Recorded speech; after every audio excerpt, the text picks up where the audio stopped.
that's the biggest pleasure of farming and stuff. Seeing the kids grow up and knowing what it's all about.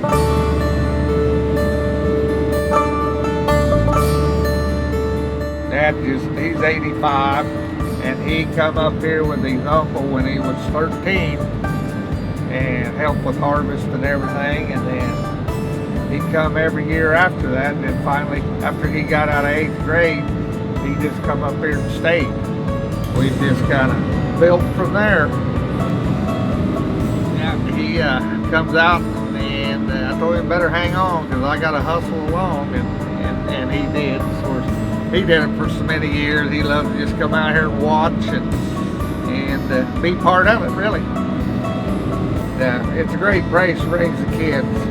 Just as you see in the combine, the little grandson was in there, and then they learned early on that you know, they just do little jobs and stuff. Hopefully, when they get out of high school, we've taught them enough of the work ethic when they get out in the real world that it'll be no problem. That's what makes them really worthwhile.